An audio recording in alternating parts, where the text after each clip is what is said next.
अरे दीदी, जीजू, आइए ना।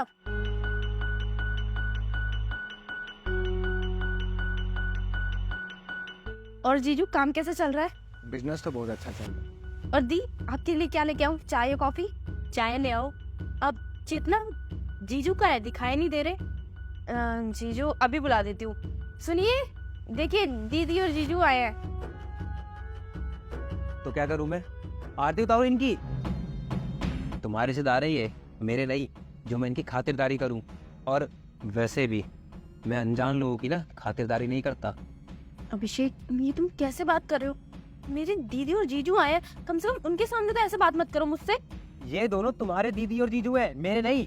और मेरी इनसे कोई रिश्तेदारी नहीं है, समझे तुम? ये तुम्हारे मेहमान है, मेरे नहीं। और मैं ऐसे लोगों से कोई वास्ता नहीं रखता हूँ, ऐसे फटीचर लोगों से जिनकी कोई औकात ही नहीं होती।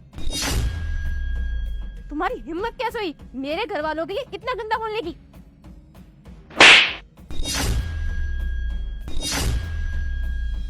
जीजा जी, ये क्या बर्ताव है अपनी बेबी के साथ? ऐसे कौन मारते हैं भला? और मुझे आप ये बताएंगे कि आप ऐसे कर क्यों रही हैं? मैंने तुम्हारी बहन को थप्पड़ इसीलिए मारा क्योंकि ये इस थप्पड़ की हकदार है। आज आपको बुरा लगा ना कि मैंने आपकी बहन को थप्पड़ मारा, ऐसे ही मुझे बुरा लगता है जब आपकी बहन मेरे माँ बाप के साथ गलत व्यवहार करती है। चेतना, जरा पानी ले आओ।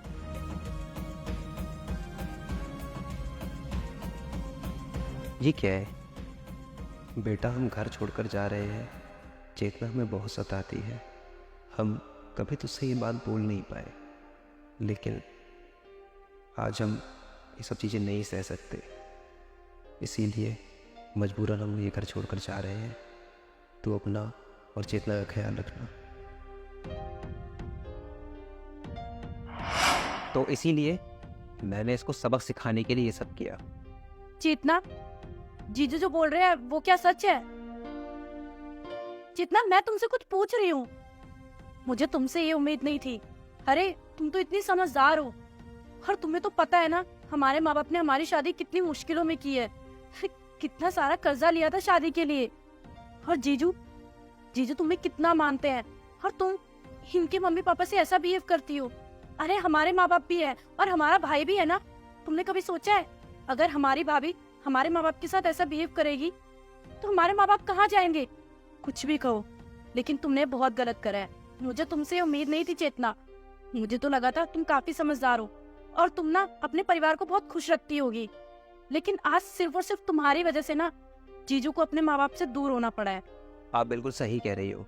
मैंने इसके लिए क्या कुछ नहीं किया, मैंने इसको सारी खुशियाँ दी, लेकिन इसने मेरे माँ बाप को अपने पैरों की जूती समझा। इसने कभी भी मेरे माँ बाप की इज्जत नहीं करी, और मेरे माँ बाप खुशी खुशी इसके सारे दिए हुए अत्याचार सहते गए। उन्होंने मेरे को कभी शिकायत करी ही नहीं। लेकिन जब पानी सर से ऊपर चला गया, सारी बातें उनकी बर्दाश्त से बाहर चली गई, तब उन्होंने फैसला लिया कि वो इस घर को छोड़ देंगे। उन्होंने तब भी मुझे सामने से आकर नहीं बताया कि मेरी वाइफ उनके साथ कितना अत्याचार करती है। वो आज भी यही चाहते हैं कि मेरा घर बसा रहे, लेकिन ये लड़की नहीं चाहती, क्योंकि इसके अंदर बड़े बुजुर्गों को लेकर मान सम्मान है ही नहीं।